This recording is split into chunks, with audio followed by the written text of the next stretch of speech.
Call this meeting to order. Please stand for the Pledge of Allegiance. I pledge allegiance to the flag of the United States of America and to the republic for which it stands, one nation, under God, indivisible, with liberty and justice for all.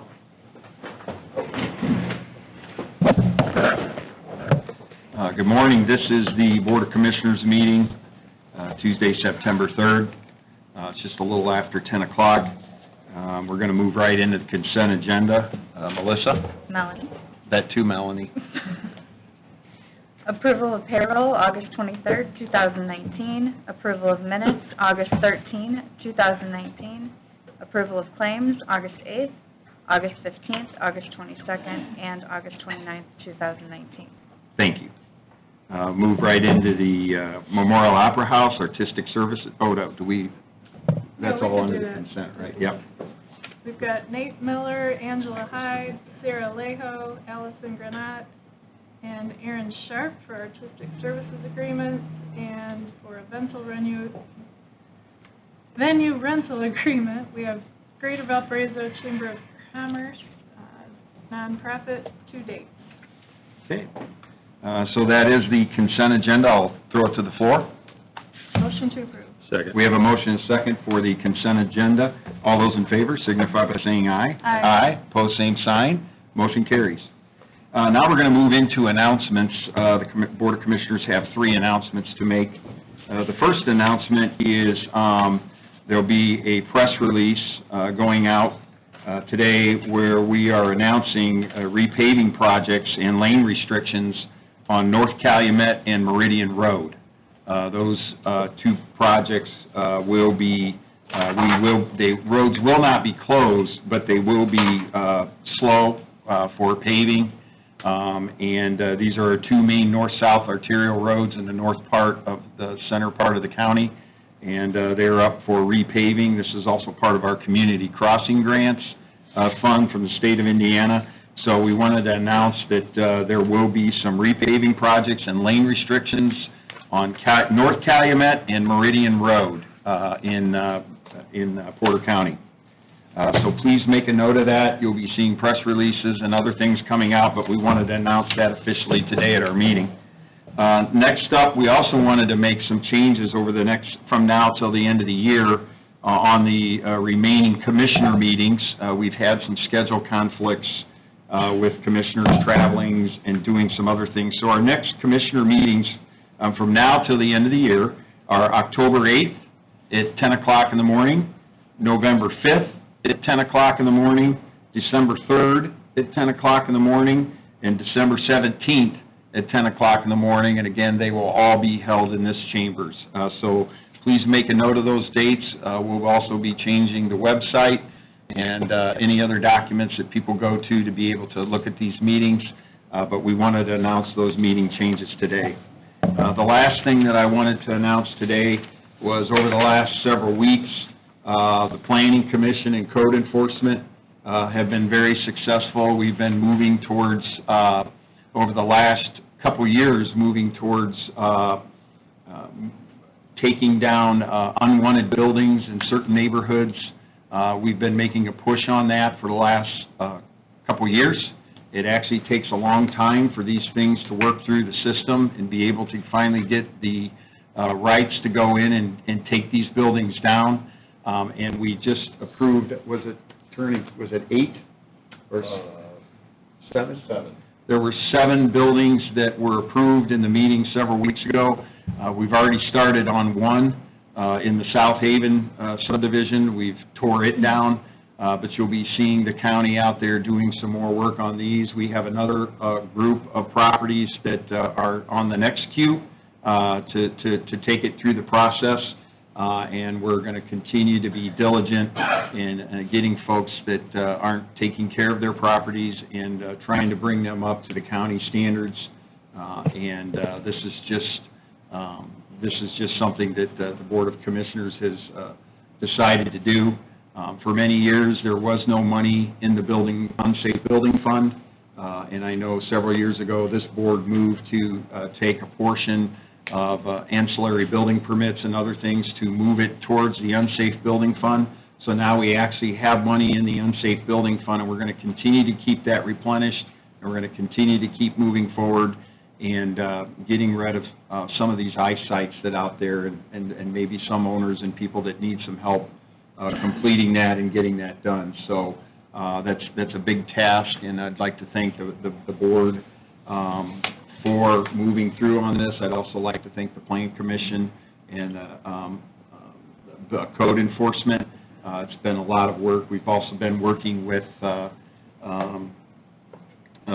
township, Portage Township in South Haven has been helping us in South Haven, tagging certain homes that aren't mowing their yards and doing other things. And so we're moving into the South Haven district again and trying to work with the township and trying to get some of these houses again back up to speed so the neighbors can all enjoy the same benefits that everybody else need to in that subdivision. So pretty happy about that, and we'll continue to keep monitoring and continue to keep pushing forward on this initiative. So with the announcements out of the way, we're going to move right into the Commissioners' meeting. First thing on the docket is we have an agreement for extension of facilities for provision of electric services from NIPSCO. This is in regards to the Portage Annex project. As you know, we are adding a new facility up there that we're sharing with Portage Township and the food bank in Portage. And obviously, when you build a new facility, you need to get an agreement with NIPSCO, and this is, I believe, that part of what we're working on today. Is that correct, Attorney McClure? It is. Okay. So that is what is before you today to the board, and I'll throw it to the floor. Motion to approve. Second. We have a motion and a second for an agreement with NIPSCO on extension of facilities at the Portage Annex project. All those in favor, please signify by saying aye. Aye. Opposed, same sign. Motion carries. Next up, we got some pay applications here for all the construction projects that we're doing, so bear with us here. This is some housekeeping and some other things that we need to move through. What we have on the Valpo Courthouse, and I think we can do all these under the Valpo Courthouse on one. Correct. This is Gary App Construction, pay app number 9, in the amount of $15,000 for general trades, with a remaining balance of $57,448.85. We have Gary App Construction, pay app number 10, in the amount of $57,448.85 for general trades, and this is the final payment for Gary App Construction. Gatlin Plumbing and Heating, pay app number 18083-6, in the amount of $6,794.40, with a remaining balance of $39,2420, and that's for plumbing and heating. And then Midwest Tiles and Interiors, this is their retainage amount in the amount of $2,663.75, and this is their final payment. So I'll push them forward I'll put them to the floor for the Valpo Courthouse renovation pay applications. Motion to approve. Second. We have a motion and a second for the Valpo Courthouse renovation pay apps and retainage. All those in favor signify by saying aye. Aye. Pose same sign. Motion carries. Next, we're going to go to the Expo Center. This, again, is pay apps and retainage and change orders. We can do it all. Okay. So we have Continental Electric pay app number 11 in the amount of $38,729.30 for electrical work. This is their final payment. Keogh Mechanical pay app number 6 in the amount of $5,047.60 for plumbing. This is their final payment. Midwest Tile and Interiors, this is retainage amount in the amount of $17,143.55 for flooring. This is their final payment. Oosterbaan and Sons, pay app number 1 in the amount of $213,768, and that's for painting. They have a remaining balance of $11,251. And then we have EC Babilla. This is change order number 1 in the amount of $1,281 to repair leaks in an existing roof at the Expo East and West building. So those are the pay apps and retainage and change orders for the Expo Center. I'll throw that to the floor as well. Motion to approve. Second. We have a motion and a second for the Expo Center renovation pay apps, retainage, and change orders. All those in favor signify by saying aye. Aye. Aye. Pose same sign. Motion carries. Next up is 157 Franklin Street. This is a renovation that we're currently in the middle of right now. Number one up is Circle R Mechanical. This is pay app number one in the amount of $24,653.92 for plumbing. The remaining balance is $188,716.08. Continental Electric, pay app number two in the amount of $43,162.96 for electrical, with a remaining balance of $1,057,537.88. Midwest Tile and Interiors, pay app number two in the amount of $9,737.50 for flooring, with a remaining balance of $202,377.50.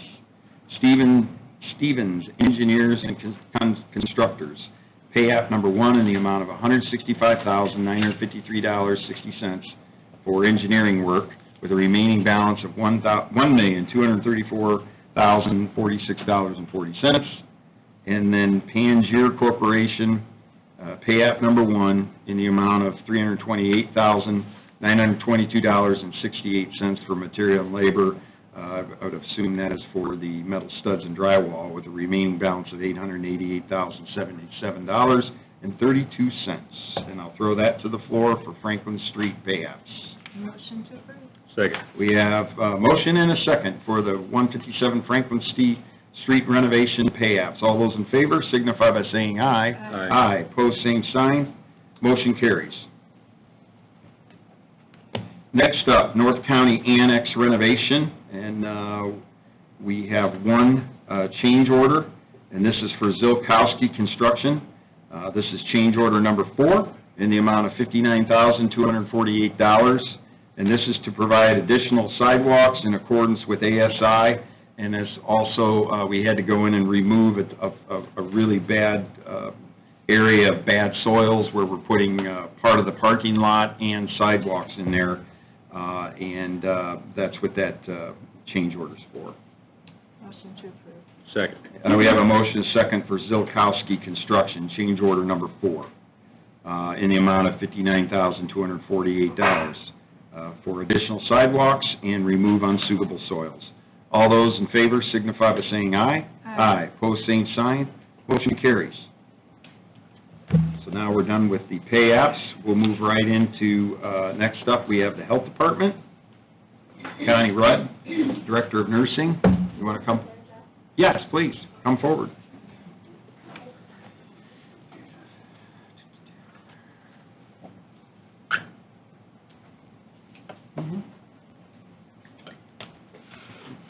I would like to introduce you to my friend, Trish Cochran. She's our local representative for the American Red Cross. And Jan Dick has been volunteering for and giving blood to 129 pints, I think I've heard him say this morning. But anyway, that's our... Look a little pale. Yeah.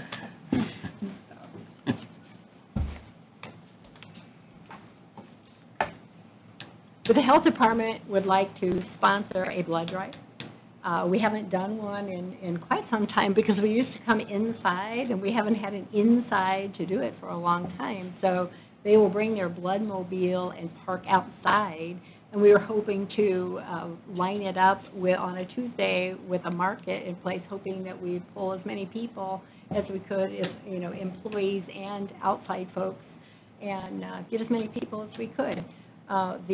On one particular day. So they have, Trish will, if you have particular questions about that, that's why her and Jan are here to answer any of those questions. So I know that they need a bathroom from us, and that's about it. But so that to get, in case anyone gets ill, but we need to park it as close as we can to get into a bathroom. So whether that's out here on the front or on the side of Lafayette Street to come in the ramp, whichever way is safest. And I think I've talked to Ray about that in their office. So just to get approval from all of you, and any kind of comments. So there are, they were going to post these all over our buildings here, and the day of the blood drive, we'll have a nice sandwich sign out and trying to get people attention, saying, hey, this is going to, if they didn't see the Bloodmobile, hopefully they'll see the signs and or boats. So we're hoping to have a successful day.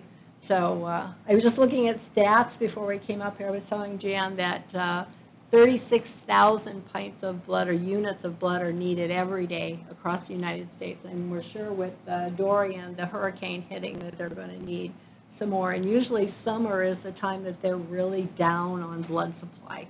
So anyway, that's what we're here for today. But you think parked out front would probably get a better response, because all the activity is there in front of the park and...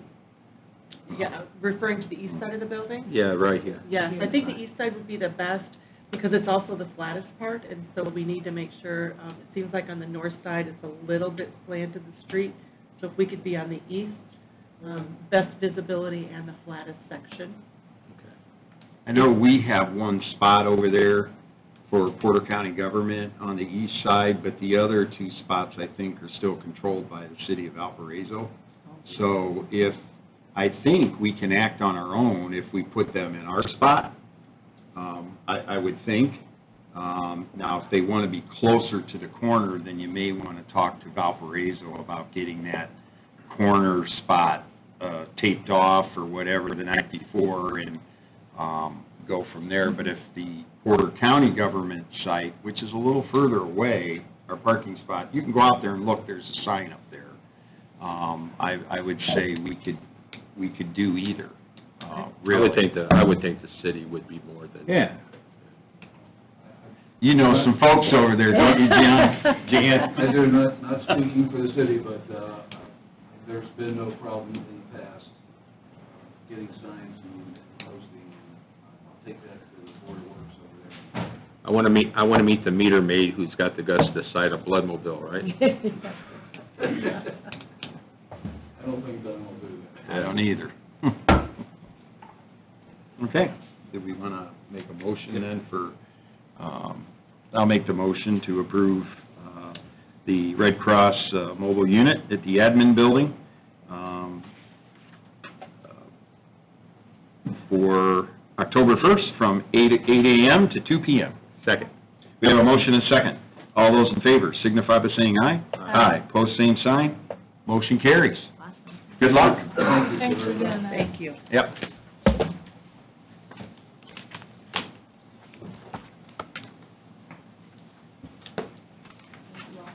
Next up, we have the clerk, Jessica Bailey, or, We had a family emergency, so we will be sitting here. good morning, ladies. Good morning. And could you give both your names? We know who you are, but could you give both your names for the record? There's Sunday Shown, Elections and Registration. Becky Rauch, Elections and Registration. Okay. So what do you got for us here? We came to you guys, as you know, you always have to approve the Porter County voting locations for each election. So we've got a consolidated list for you of the 2019 municipal election locations. We can consolidate the smaller ones that they don't have because it's a city and town election. Yep. Not everybody from that precinct, like one precinct, it's gonna, like, they moved 40 people. Only 40 people are eligible to vote in that polling location, so. So how many did we start out with and how many did we end up with? How many polling locations? Well, how many did we eliminate? We moved, let's see, we were at 2, 3, 4 for this election. Okay. So nothing, No, nothing drastic. It's going to affect total for this election about 1,700 people, and we do send letters out to everybody letting them know that this is your temporary voting location just for this year, and that you'll go back to your old polling location for the county and federal elections. will you all be putting signs out the old location just to let them know? Yep. Yeah, that's smart. Yes. Put a big sign on each of the doors that says your voting location is. There's people like me who Go don't read here the mail. instead. That's all right. Motion to approve. Second. We have a motion and a second for the approval of the county polling locations for the 2019 general election. All those in favor signify by saying aye. Aye. Aye. Pose same sign. Motion carries. All right, thank Good you, luck guys. this election. Thank you. Next up, Human Resources, Rhonda Young. Oh, there she is. Morning, Rhonda. This is a revision of the county vehicle policy. I just had to amend some things on the take-home part, the policies, just to clarify the maintenance and the usage of it. And Attorney McClure has reviewed this. Yes. And we're all good. We're good.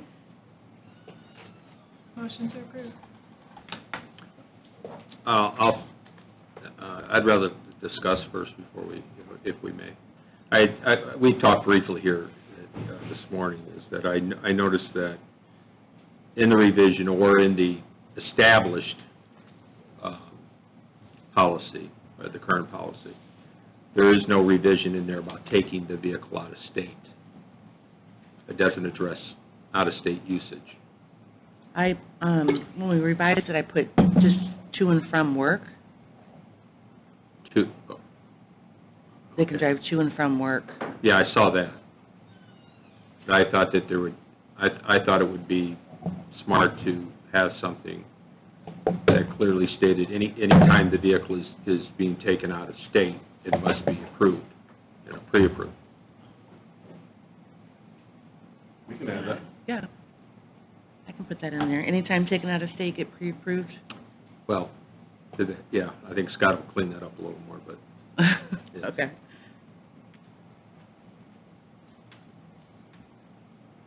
I'll amend my motion to include the change. I'll second that. We have a motion and a second for a revision to the county vehicle policy.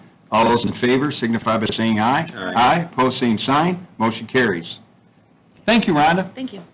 Next up, Memorial Opera House, Scott McDonald, Director. Good morning, Scott. Good morning.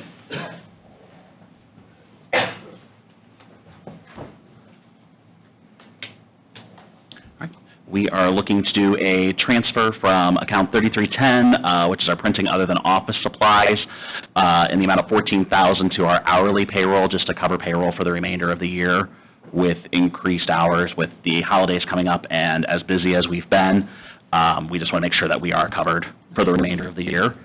And then the other item is we are looking to change our ticketing software to Vendini, which is a much more efficient ticketing software for us. It allows for mobile ticketing, so we don't have to worry about paper tickets which get lost, or people come into the box office and are like, I don't know where my tickets are. We can send them straight to their cell phones.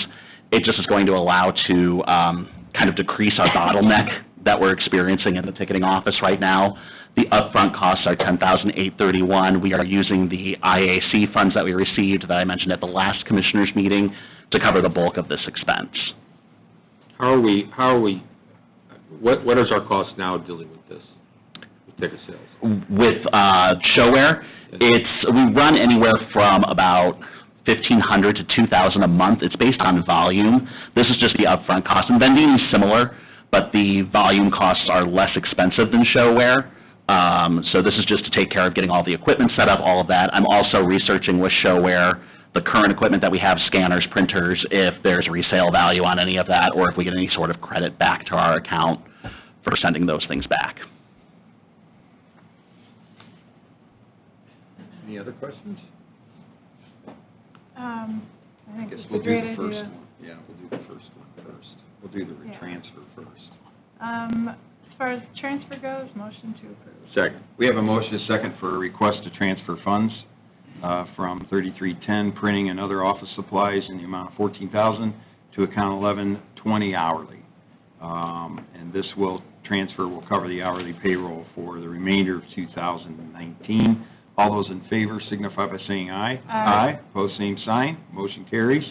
And then the Should this be Inc. Vendini? Vendini. Yeah, this is Vendini. Yes. It's just a typo. Yeah, I think this is great. All the big theaters in Yes. Chicago do it this way. Motion to approve. Second.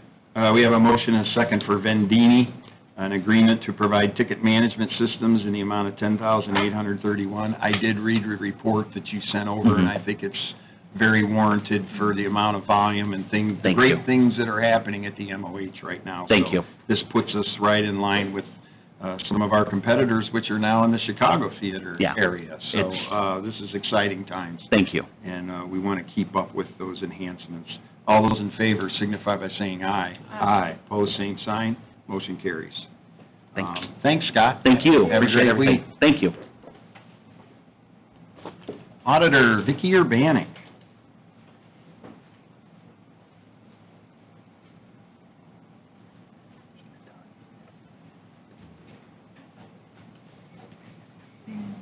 Good morning, Commissioners. Good morning. The first item on the agenda from me deals with our annual contract approval with the vendor who prepares our cost allocation plan. Now, the cost allocation plan identifies the indirect costs that our county incurs as part of the administration of our Child Support 4D program.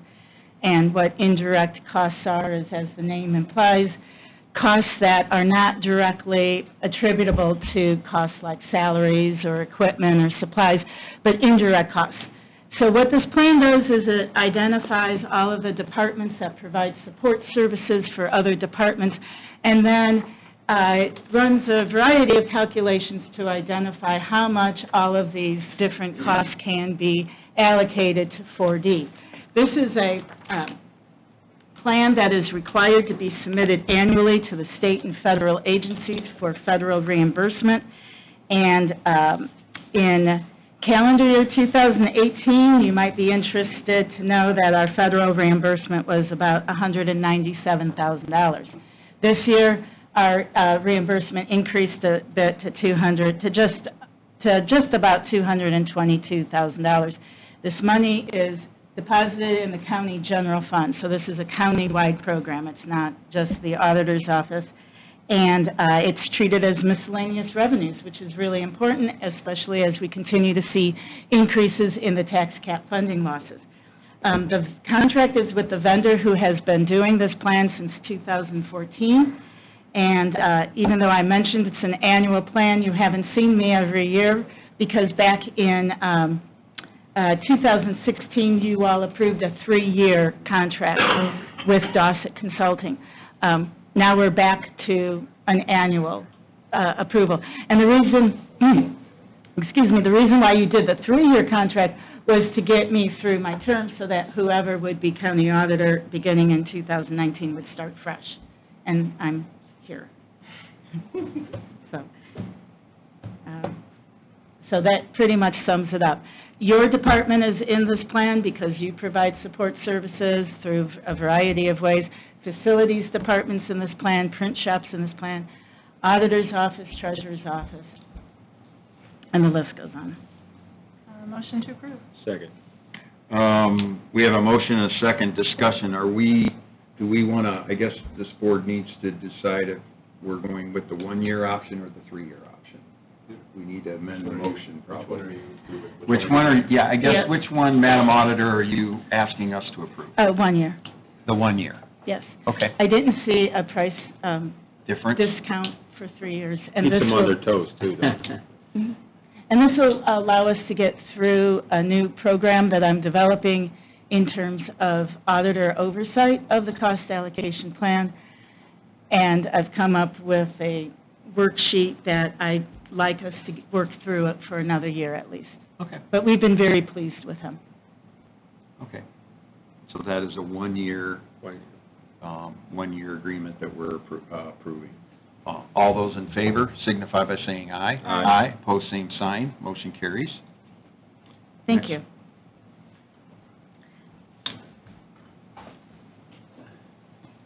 I see Rhonda Young, the County HR Director, has joined you for this presentation now. Yes. So what do you got for us? Okay, the second item is a agreement with Steel Benefit Services. Back on August 22nd, your office, specifically HR, and the auditor's office participated in a demonstration put on by Steel Services, and your insurance consultant, Tony Bontrager, also participated in this presentation. We did not ask for this. Steel Benefit came to us and asked us if we would sit in, and I think that we agreed that it was worth looking into. I think it's fair to say we came away pretty impressed with this program, and we think that it would have benefits for our county. Basically, what it would do is revolutionize our open enrollment process. Open enrollment is handled by your office through HR. But obviously, the auditor's office is heavily involved because we need all the data from open enrollment in order to plug into payroll in terms of what employees are participating, what plan they have signed up for. So what this program would do is open enrollment would become an online electronic process. Right now, what happens is that there are a series of meetings that are held usually through November or December. HR goes to these meetings and collects all these paper forms, and if any are missing or incomplete, she has to spend the time tracking everybody down. Then they're turned over to our office, or they're turned over to our office in the interim, and if we can't read something, if it's not complete, we have to spend a great deal of time tracking down the employees. What this would do is it would allow the employees to sign up for our health insurance program online through a digital process. They would see immediately what forms they're missing, what other items we need in order to finish processing their application. So it would eliminate the paper format, and another benefit for employees is they would be able to see, in a way, a one-stop place in their insurance portal, all of the information about their plans, the various add-ons that they may have signed up for. It's obviously a benefit for HR because it will streamline the open enrollment process. It's a benefit for our office for the same reason, but also because of the rules involving the Affordable Care Act. Employers must provide a 1095-C to all employees as verification of their health insurance. We process these forms every year as part of our W-2s and 1099 process, and it is always a very interesting process, to say the least. As we understand it, this program will allow the 1095-Cs to be created and posted on each employee site, and they believe that that will satisfy the IRS's requirements so that we no longer have to mail out these forms. So hopefully that will be a benefit.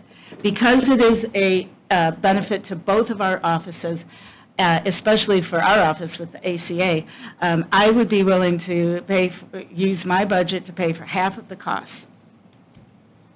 and all of the ACA costs, but that cost is not very expensive. I think it's an add-on of $750. And you're asking us for the other half. Yes. Yes. Rhonda's broke. Rhonda doesn't have her own budget because it's been rolled into the commissioners, which is not unlike other counties. We know how it works. Yes. And who will be actually managing the software and the information that's coming into there? Your office, Vicki?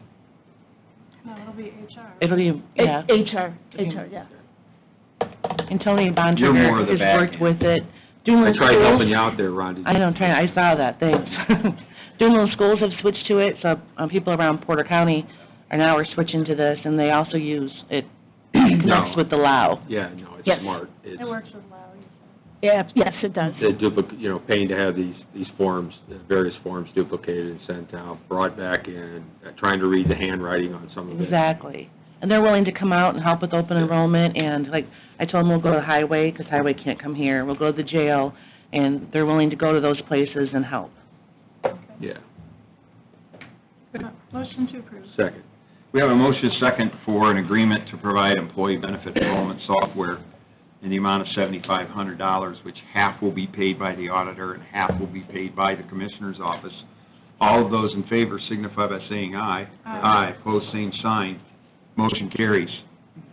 Thank you. Okay, can I just add one thing? There is also an annual maintenance fee that is $1,500, but that can be negotiated with the providers. I believe Tony was working on that. Okay, so we would see that agreement come back in one of our next I meetings. believe so, or it's rolled into this agreement. Whenever I'm that's, not sure. We only whenever have- that's locked down, let's put it back on the agenda. Yeah, it's Okay. $1,500. Yep. So it's not Bring it back through and a we'll, major thing. Okay, thank you. Thank you. I think the employees will really enjoy this a lot more than what they have now. Thank you. Thank you. Next up, Ray Cloyd, Director of Buildings Facilities. Good morning. Good morning, Ray. Looks like you got a couple quotes here. Yes, sir. We're going to start with the Porter County Museum doors. We're going to look to replace the north and the east side. The east side has just a glass there, it's easy to vandalism, so we need to replace that, and the front door needs it done too. And you have two quotes, Allied Door and Hardware and Dennis and Son Builders. Yes, Both are responsible. yes. I'll make a motion to approve Allied Door and Hardware at $13,750 as the low quote. Second. We have a motion second for two doors for the Porter County Museum repairs. Due to the historical nature of the building, two quotes were only attainable.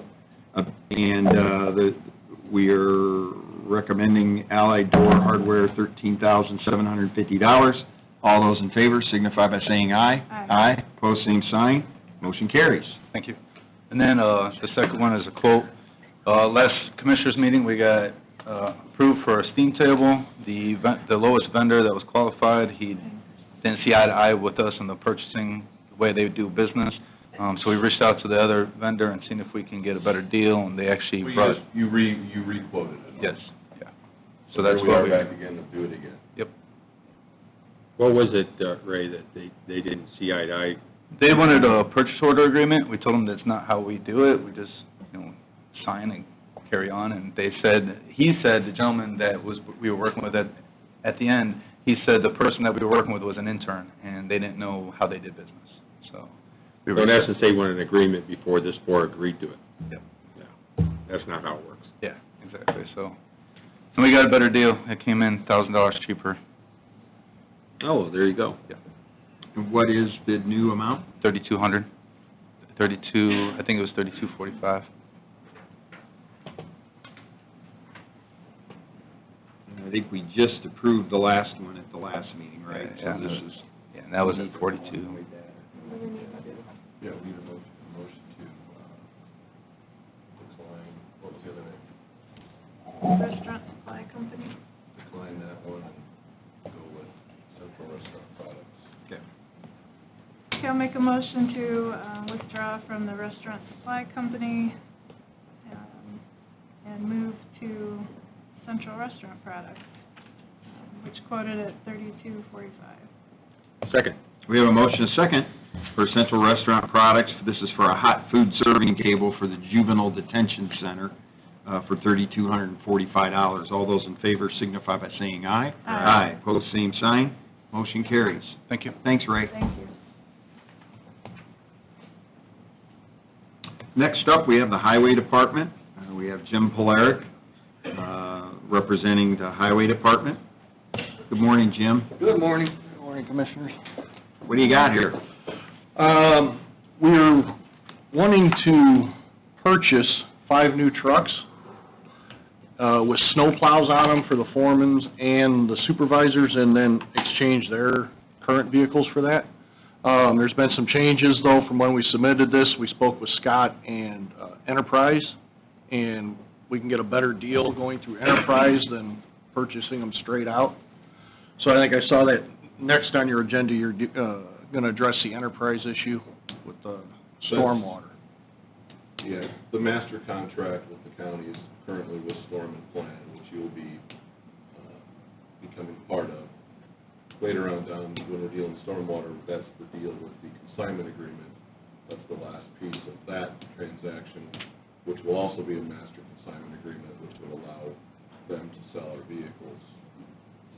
That's the official permission when we get our new vehicles, and we have vehicles that need to be sold. Correct. While they're still worth something. Correct. Right, and at the price Enterprise gave us, Well, and to remind everyone, last meeting, we were going to buy 5 trucks. We paused. We went through the process with Enterprise to see what it would look like. Correct. That would work. yeah, to make sure they were fine with the snow plows. And We wanted to make sure it worked in highway. We went through those things, and I think we're all pretty happy with the results of what those numbers look like. yeah, it should be just over $34,000 a year for the 5 vehicles. Now, Jim, what has changed in the policy for putting snowplows on the foreman's trucks? Just there, because we've never done that in the past. We've never done it. I guess in the past, there was worry that they would get abused, or, that's all I can say, that why it was never happened in the past. But now what we want to do is, 3 of the foreman's trucks, and then myself and Rich's trucks, so when we have these snow events, instead of just going out checking the roads, we can actually help, and we can get these smaller trucks in tight spots and subdivisions and... You see the towns doing that now. Yeah. And there was some specific areas that our bigger trucks have a little bit more difficulty with. Right, we can get in those and open them up a lot quicker with pickup trucks than Yeah. them Sometimes big a dump trucks. cul-de-sac, sometimes the entrance to a subdivision is easier for the foreman who's looking at it to quickly clean it up Right. and have the big truck come all the way back. Sure, if he gets to an intersection and there's a snow drift coming across the intersection, he can, in 2 minutes, have it opened up instead of having to wait for a big truck to get there. Yeah. So, I think it's great. I just wanted to just have you explain it, that's all. I think it's awesome. It's more hands, more help. yeah. And I think that's good. So, So what do we need to do right now, or should we wait until? No, he's good with his transfer. You need a transfer, right? Oh, Yeah, the transfer, after we got this figured out, what we're looking to do now, it's not on the agenda, but we've been leasing a sheep's foot roller for the year. What? It's a type of roller for doing our chip seal roads. Back in the spring, we purchased the dual steel drum. Well, the county had never used a sheep's foot roller on the road, so we wanted to try it and see how it worked out for the year. And we're very happy with how it worked. And the company we're leasing it through, Westside Tractor, has said they will credit us the $15,000 that we would have paid for rent towards purchase of that roller. And then we have an older backhoe that needs about $5,000 worth of repairs on the front end that they will take on a trade, so we could, the total price of the 2014 roller was $49,000, but then we take off $15,000 that we have rental, and they're offering us $8,500 for a trade-in, so for $2,500, $500, we can purchase this sheep's foot roller. okay. Any comments or questions? Motion to approve the transfer. Second. We have a motion and second for transfer of funds from account 3730, lease purchase in the amount of $20,000 to account 4420 motor vehicles. All those in favor signify by saying aye. Aye. Aye. Pose same sign. Motion carries. Okay. You want us to put that sheep's foot roller back on the agenda for the next meeting then? Correct. Yeah. Thank you. Thanks, Jim.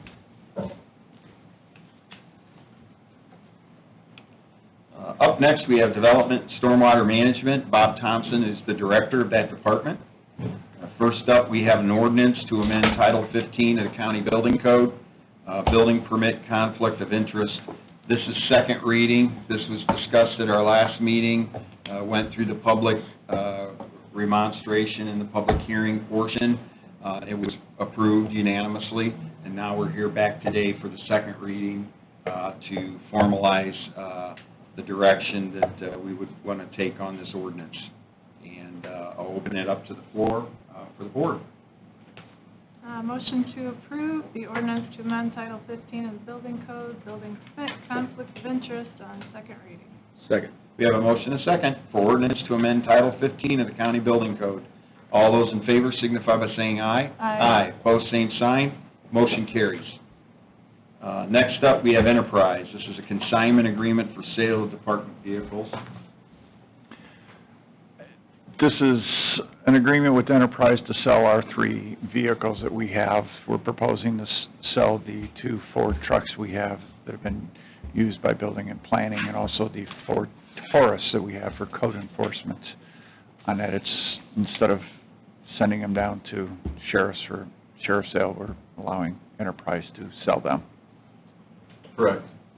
This is actually the master consignment agreement for all of us.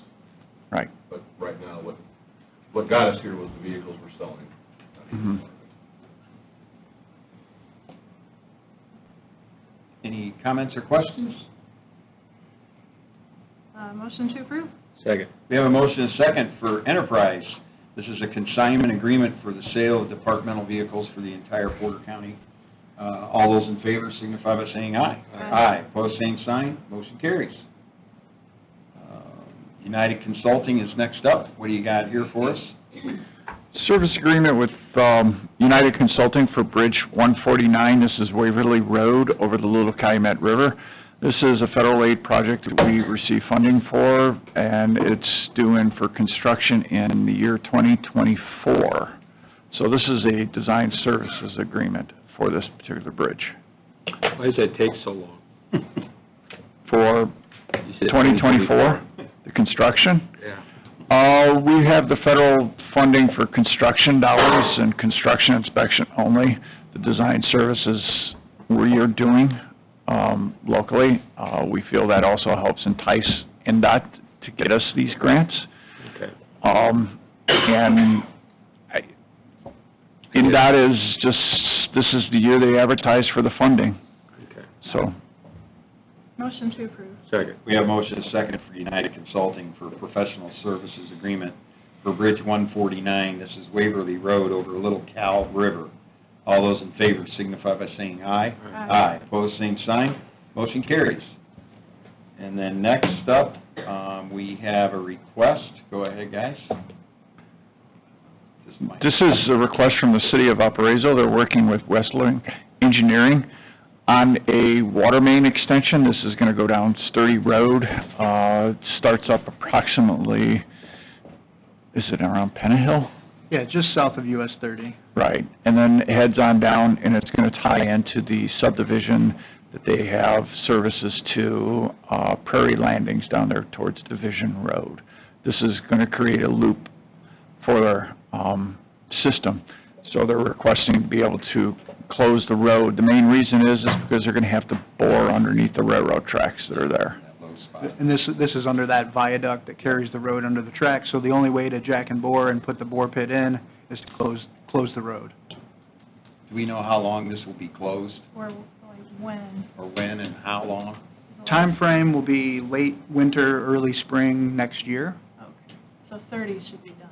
A lot of people are using that to avoid 30 right now. Yeah, their original Yes. schedule was, I think they were looking and trying to shoot for March, beginning of April Of next year. of next year, yes. Motion to approve. Second. We have a motion and second for the city of Valparaiso to request to close Sturdy Road at Norfolk Southern Crossing for water main installation. All those in favor signify by saying aye. Aye. Opposed, same sign.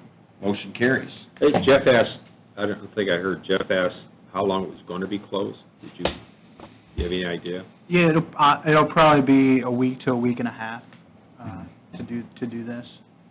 When the whole project's 6 weeks. Hopefully, there's not a flooding event at the end of February. At the end of February or in March when construction. You open up that hole, that is a low spot, man. That Correct. will fill up quickly. Yes. So, Good luck to Valpo. yeah. And, Thank you, gentlemen. Thank you. Have a good day. Next up, we have Wildlife Management Board, Bob Gregg. And we have a couple things here going on with the Wildlife Management Board. The first one up is an agreement to provide a mobile petting farm for the Celebrate Wildlife Festival in the amount of $200. And that's for Debbie Jack Farm LLC. Can we do both? And then we also have an agreement to provide live animals for Celebrate Wildlife Festival in the amount of $300, and that would be with the Potawatomi Zoo. And we have one more. And, it's a pager thing. And then we have Mark's Ark, and this is an agreement to provide a petting zoo for the Celebrate Wildlife Festival in the amount of $750, and I'll throw it to the floor. Motion to approve all three requests. Second. We have a motion and a second for all three requests for the Wildlife Management Board. All those in favor signify by saying aye. Aye. Aye, pose same sign. Motion carries. Have their petting deal. Okay. Next up, we have Portage Township Schools, Sandra S. Porter Phillips, Teen Court Coordinator. Please come forward. She's not here. Okay. This is a request to hold teen court. in Judge Drent's courtroom for the school year of 2019-2020, and Judge Drent has given his approval, and the teen court will start in September. Motion to approve. Yeah, second, I believe this is like an academic, They do it every year, yeah. Yep. It's through the schools. It's a good program. Yeah, Julia Gent used to do it. Yeah. We have a motion and a second for a request to hold teen court in Judge Drent's courtroom for the school year 2019-20 in September, and Judge Drent has given his approval. All those in favor signify by saying aye. Aye. Pose same sign. Motion carries. Next up, Teresa Biggs, a request to hold a rosary rally on the northeast corner of the courthouse grounds on Saturday, October 12, 2019, from noon to 1. And there will be one banner posted for approximately 20 to 30 people in attendance. They will be praying for world peace and for our country. Motion to approve. second. We have a motion and a second for a rosary rally on the northeast corner of the courthouse grounds on Saturday, October 12, 2019, from noon to 1. All those in favor signify by saying aye. Aye. Pose same sign. Motion carries. Next up, we have Edwin Kerr. Is Mr. Kerr here? Please come on forward here. This is a request to station 2 volunteers near the southern courthouse door to offer prayer for anyone who asks for prayer. Good morning, sir. Good morning, sir. Good morning, Commissioners. Good morning.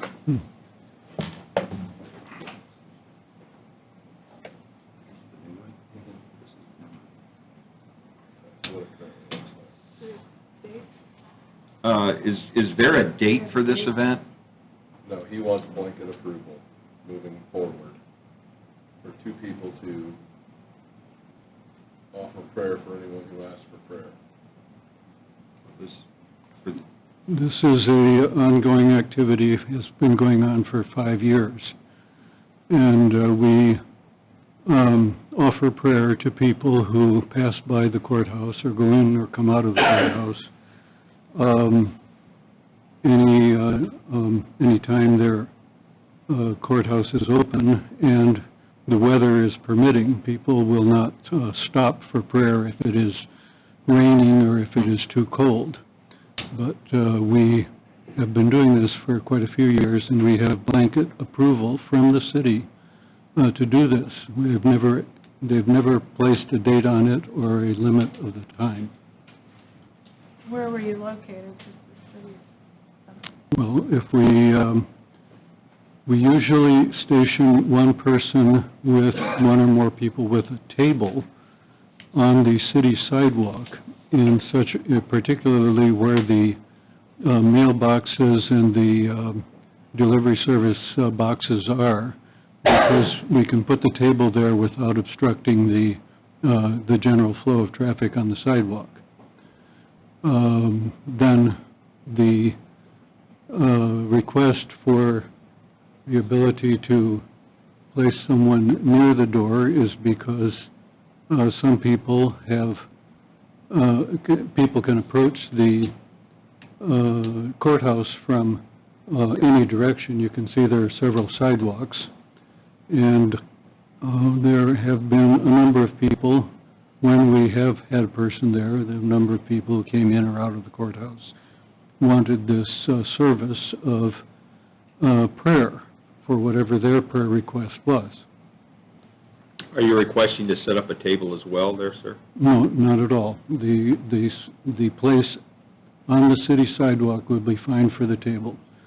We only want a person or 2 people standing near the courthouse door, because that way we can speak to anyone who approaches. How will people know to approach? We wear a lanyard which says the same thing that the table banner says: Courtside Ministries, the question, need prayer, and my name is, and then the name of the person who is offering this service. Now, I apologize, but I need to ask these questions, okay? I don't mean to offend you. Yes. Do you ask for donations while you're out there? Never. We never ask for donations. We do not sell anything from the table. Okay. Everything we distribute is free of charge. Okay. My one issue is that, and it's not a big one, but I think it would need to be part of the motion, is that if this board is going to entertain a blanket approval, I think that needs to include that. But there are days that the courthouse grounds are already been utilized for something else or promised, or somebody else has come here and asked for them. Yes.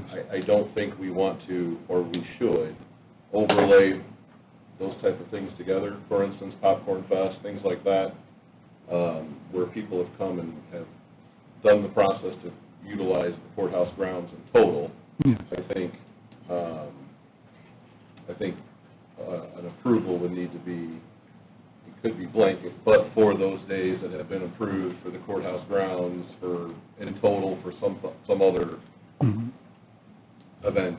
May I speak to that? Or demonstration. Yeah, I don't, I agree with Attorney McClure, but if it would be all right with the board, is to have Attorney McClure write up the agreement first, because there's issues of security that we have to be concerned with here, and, conflicting dates as well. Yes. So, I mean, if you wouldn't mind coming back, he'll write something up, and then we'll be able to review it and do this the proper way.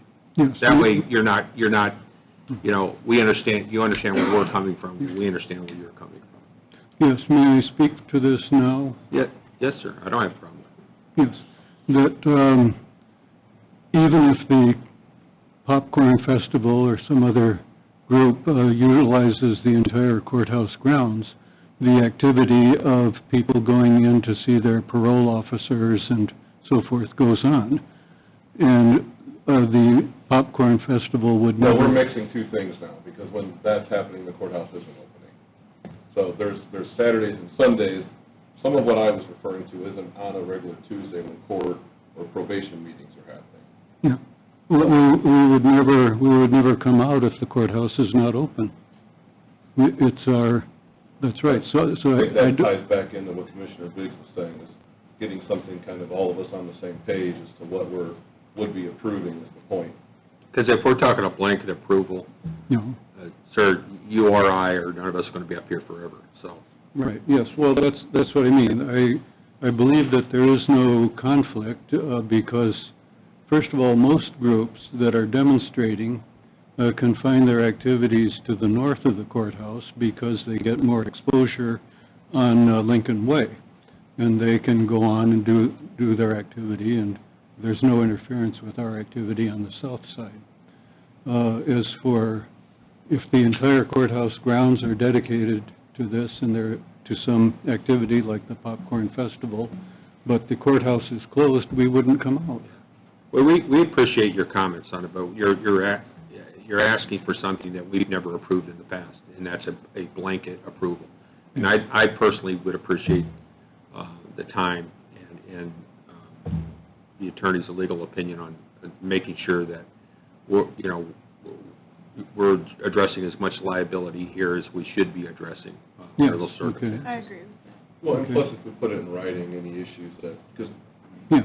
your particular request and your particular activity isn't an issue for Lincoln Way, it's an issue for that south side door, and so the uniqueness of your request is the interplay of the building security with the people right on the front landing pad by the door, which is different than, every one of these requests is unique in its own way, but you're right, you're not on Lincoln Way with signs. Yes. You're by the door. So I think clarifying what the blanket approval would look like, clarifying, and I can't think of one off the top of my head where the grounds are utilized in total, but court is open, but just to go through that process. Yes. And then where the limits of approaching people end as you get to that front door. Yes. Especially people who are under arrest. Yeah. Yes, if they're under arrest, the officers wouldn't even allow us to approach them. That has happened. We've seen people being led out with handcuffs and so forth. We're just being mindful of what we're approving, Yes. what those parameters are, and ultimately trying to get something in writing so that we all know whether you're dealing with us, or you're dealing with court security, or whoever you're dealing with, we have something written and approved by the commissioners that kind of demystifies what may or may not have been approved, so that we can all just deal with it in a more efficient manner. I just, because I don't want you to be surprised if you have to come back here. I am very wary of giving a blanket approval of this type. And sir, I think you do wonderful work, your organization. It's just, if another organization or other organizations come up and they want blanket approval, yes, precedence has been set. And I'm very cautious about doing something like that. Well, I do agree with this, and I want to honor the commissioners, especially for their willingness to open dialogue with this. And yes, I'm happy to dialogue with you and to meet your concerns. Actually, according to the Bible, we are required to give honor to whom honor is due. And certainly dialogue is an honorable process, so we are under higher orders to do this, but we willingly comply.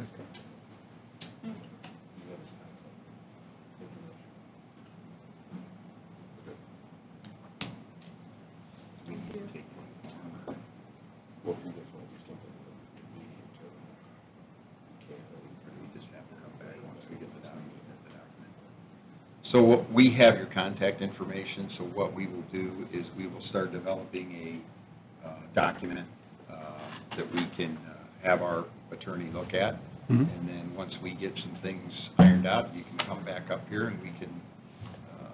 Yeah, I think we can we can put you on the next agenda, so... Okay. I mean, That'll be fine. we will have it worked out by then. Okay, when is the next? October 8th. October 8th, I'll remember that, thank you. Okay? Okay. 10 o'clock. Thank you. And then We'll be there. I'm sure we'll talk more than once before then. Yes, okay. Have a nice day. Thank you for Thank you for coming this in. opportunity. Yep.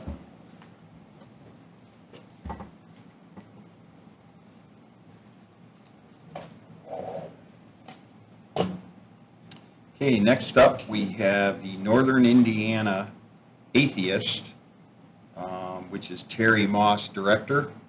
If they could come forward.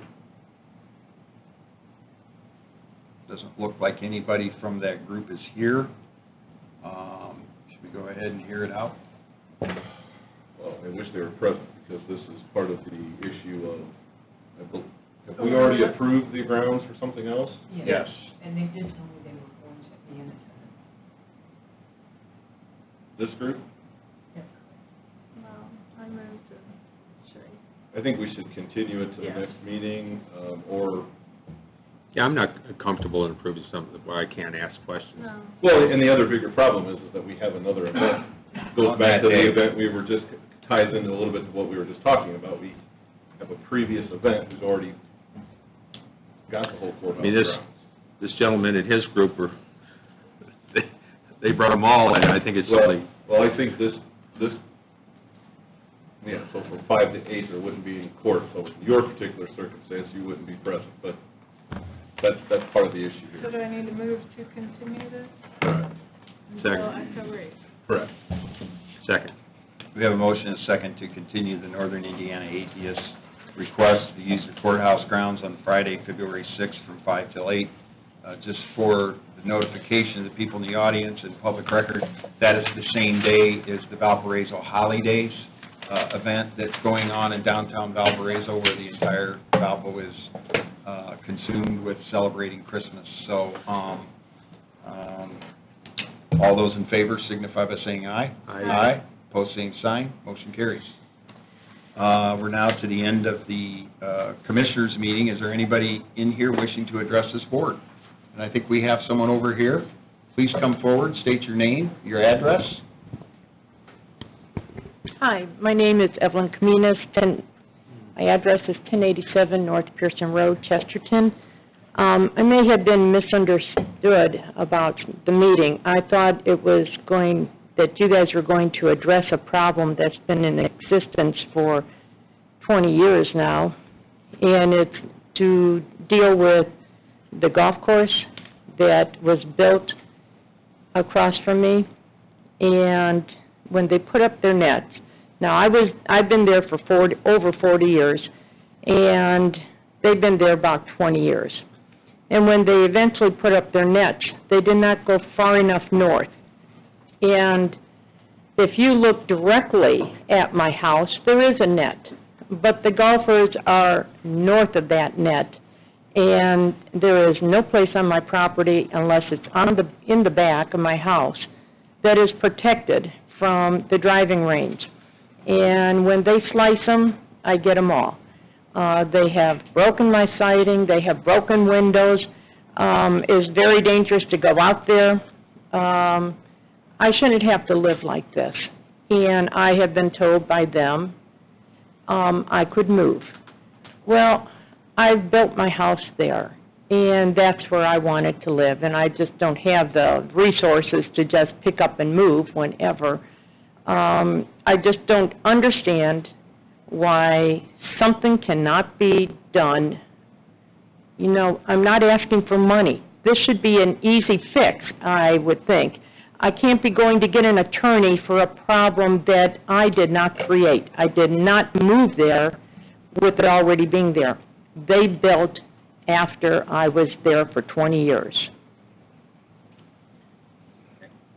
Has there been a significant change in the golf balls in the last 20 years? No. They put up a net. My question is, so I understand and the commissioners understand, what's been as you said, you've been there roughly 40, they've been there roughly 20. Mm-hmm. What's been the catalyst to this becoming an issue now? I think I have been complaining for years and years and years, and I have been here before. I think now I'm retired for the last 2 years, and I don't have just maybe evenings to run outside and mow or weed my flowers. I can do it any time I want. However, I can't, because if there's people at the driving range, my life revolves on if there's anybody out there. I cannot park cars outside, and that's been for 20 years. I can't, at one time when there were no nets, it was worse without the nets, because the balls would be bouncing off the house into the backyard. My children could not play outside. We were prisoners in our house all the time. Now, with the nets, you take your chances, but they still fly at it. So the nets you're referring to heading north, would north be into unincorporated, or is north into Chesterton? North is unincorporated. So continuing this net north would still be in unincorporated Porter County? Yes, yes. At one time, they had the driving range at a lower level, and that kind of helped because then the nets, they weren't taller, but they were taller because the level was a little bit shorter, and with the lower level, it was also further south, and for me, it helped, but they didn't like it because it was hitting their maintenance shed, and they did not want to have their maintenance workers being bothered. Right now,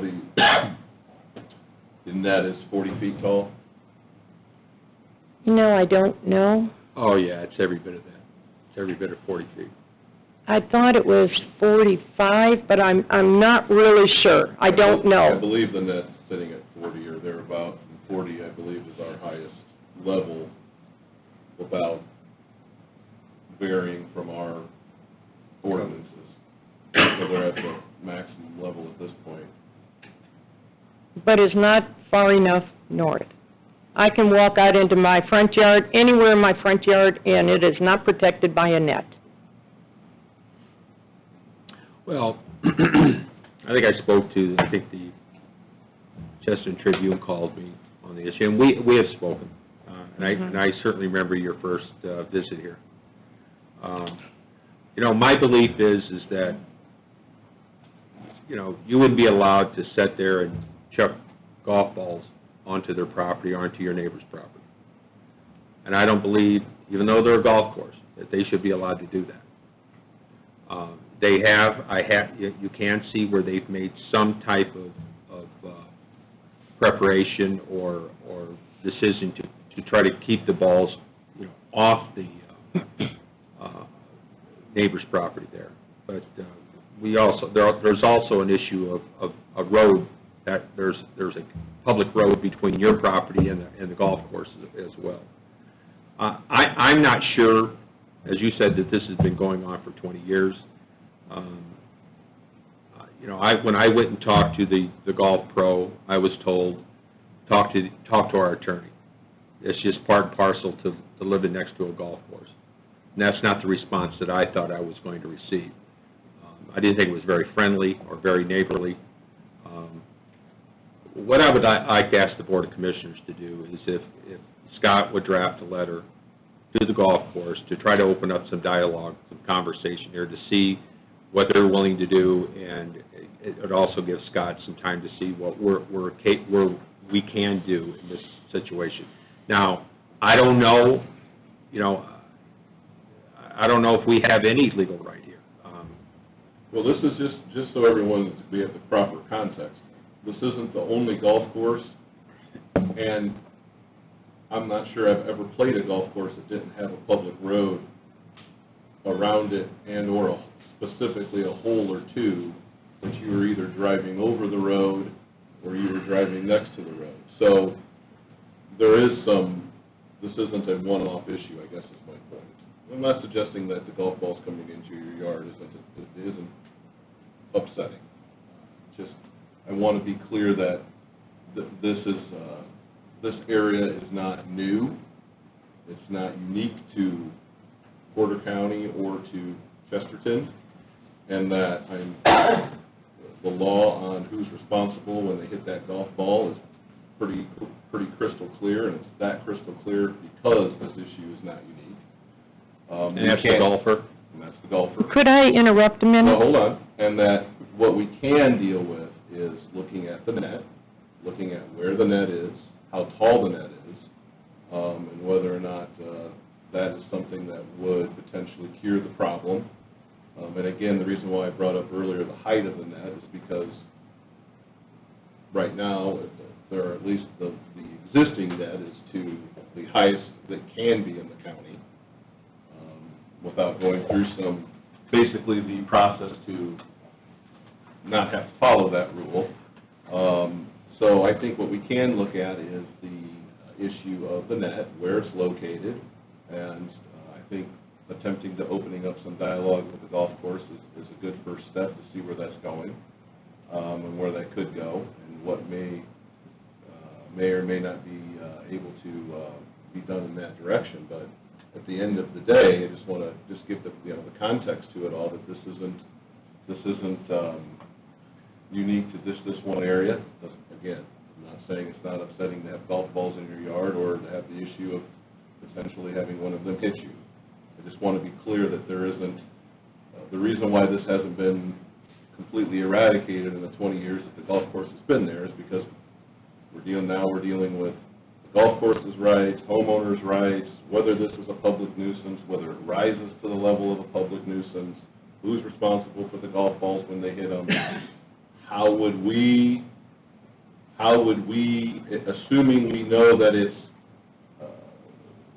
Jim's at the driving range and Jim leaves, but at that point in time we realize one of Jim's shots has hit somebody, is it very likely? Do we know whether or not, do we know if it was Jim? Can we transfer that liability to the golf course? We start getting into some significant legal areas when we deal with that. But I do think a good first step is to reach out. I can reach out to the golf course ownership and attempt to see what kind of dialogue and what kind of plans they have for that driving range moving forward. Well, I kind of disagree with you because It's one thing if you're on a hole, if you're a golfer and you're on a hole. I think they take your name and your credit card information and junk like that. On a driving range, you might have to get the driving. You might have 9 people out there. Sure. And they're all shooting at my house.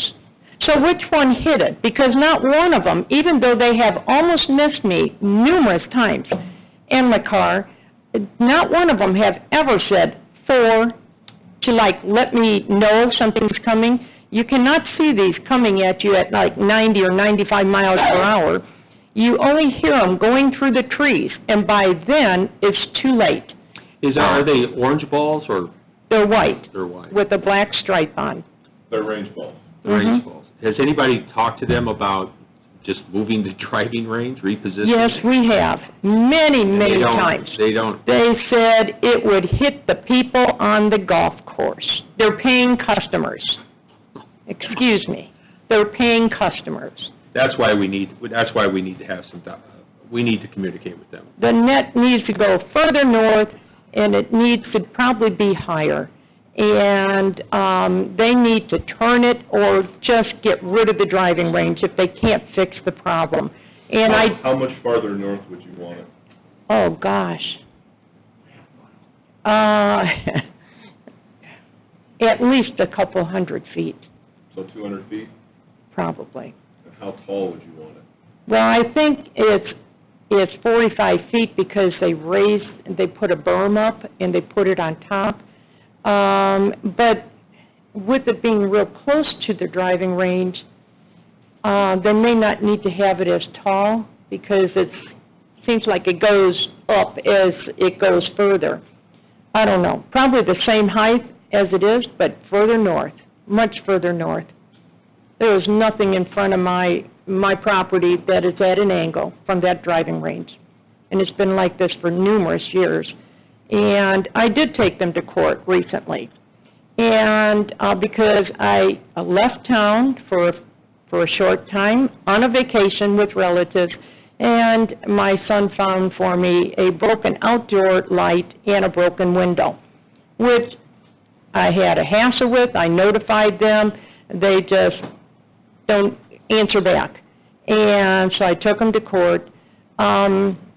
Because there is no way I can sit out there and watch all these driving range guys. Why waste my life? It's already been wasted for 20 years by staying indoors. So I did win, and I have yet to be paid, even though they had a due date of paying me by July 31st.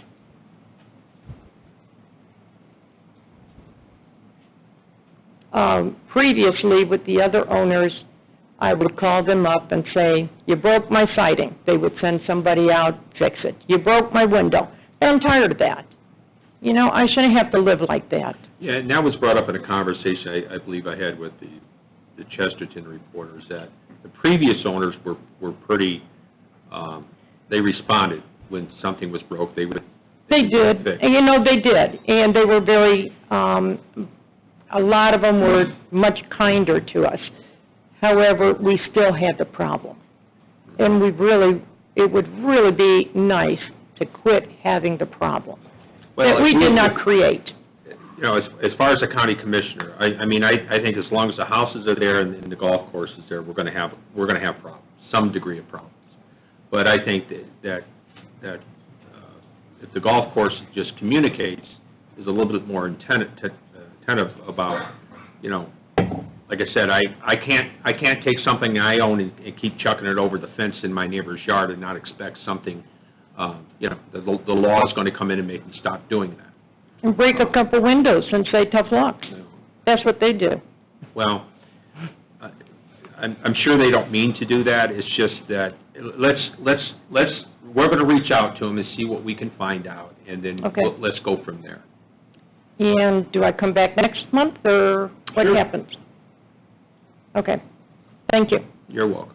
We have another gentleman here. Give your name, address, and... My name is David Evans. I live at 1081 North Pearson Road, adjacent to the driving range. My issue is also the range balls coming over the net, which they state is 40 or 50 foot high. I probably get 50, 60 golf balls a summer coming over the net. We've had near misses. I've almost got hit. My wife has almost got hit. The neighbor to the north of me, which is between Evelyn and I, did get hit maybe 6, 8 years ago. It ricocheted, hit him in the hand. He didn't request any medical attention or anything, so I don't know if there was ever any documentation that the man did get hit. I feel our home is our safe haven. And I can't be safe there out in my front yard. I almost got hit. I called down there and tell them. They said, well, we'll stay out of your front yard, and hung up on me. I have 4 police reports of damage to my vehicle. And in one of these police reports, I state my concern for my safety. I had damage in 2016 and 2017. They will not pay for it. They will not talk about it. And all these are coming over the net. I know Evelyn's issue is they're coming in front of the net, because it definitely is not far enough north. And mine, all these are coming over the net like a missile. They're not just a stray ball. A stray ball, I consider, maybe dribbles into your driveway or on your property, and you have to go pick it up before you can mow your yard. This is not the case. They're coming in like missiles and denting my garage door and my vehicles. And I come before you and ask for some help. If I can't be safe out in front of my house, I can't be safe anywhere. And neither can any of the kids. They will probably move into the neighborhood someday. About 1.5 years ago, my neighbor was on vacation. His brother and his niece came over to let the dogs out. She almost took a golf ball. And nothing was ever done about it. And you see you have 4 police reports there. And, yes, I do. And any of those cases, they did not pay for the damage? Dwayne paid for the first 3 damages. Who's Dwayne? He was a previous manager. Owner? Before. Manager? Manager, before Jill and then Andy. Okay. As soon as, and I believe Dwayne still worked under the current owner. About the time they quit paying was when Jill McCoy was the manager, and Andy. And she was the one that told me they don't pay for it at the course on the east side of town. What's that one? Huh? Sand Coffee Creek or whatever? Sand Creek? Sand Creek. And she said, they're not going to pay for it here either. I said, well, maybe in Coffee Creek or Sand Creek, those people, they know they're buying a home on a golf course. Our situation was, we've all lived in those homes for years before the course was ever built. And we should not have to deal with one golf ball coming onto my property and hurting my family. I don't think any of you gentlemen would want your wife, children, grandchildren hit by a golf ball. We have the same situation. We're asking for help. Well, we're going to give you some help. We're going to look into it. Let's Okay. see what we can find out and see what we can get straightened out, communicate better, and... Okay? But this is how often it's happening. And I believe as long as that driving range is allowed to operate along that road, there's going to be problems. Well, we're going to get to the bottom of this one way or the other. Okay? How tall do you think the net would have to be? I do not know. I'm not a golfer. Enough to keep a ball off my property. Well, being the homeowner of 30 or 40 years across the street with the balls coming over, what do you think it would take? I don't know. I don't know how high they're clearing the net. I know there's a driving range in Sherrillville called Ringo's. I was told they have a very high net. I don't know how high it is. It might take another 40 feet, to take care of the problem. I do not know. I don't want to say another 20 feet and then still have the same problem and still be back here. But I do know that we can't keep taking these balls. Somebody is going to get seriously injured. It's a big-time safety hazard with 50 or 60 every summer coming onto my property. And my front yard's only about 80 by 100. That's my front lawn. And I'm getting 60 golf balls on that yard like a missile every summer. So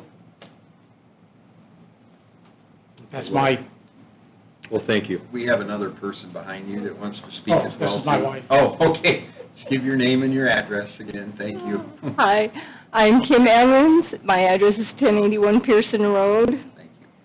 My recommendation is, after hearing everything that's been happening, is to shut the driving range until you raise the net and can lengthen the net in front of Evelyn's property. This has been going on way too long. They have not dealt or been a good neighbor to us.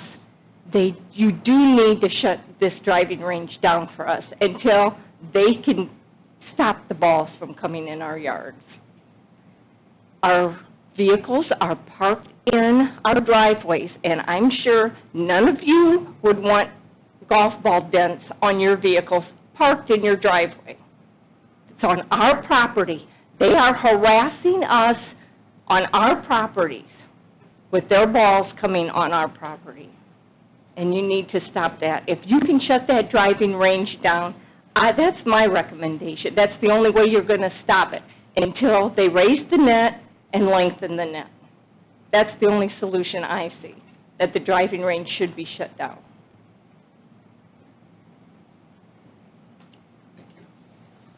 Is that it? Thank you. Thank you. Anybody else wishing to address this board? And with that, this board stands in recess.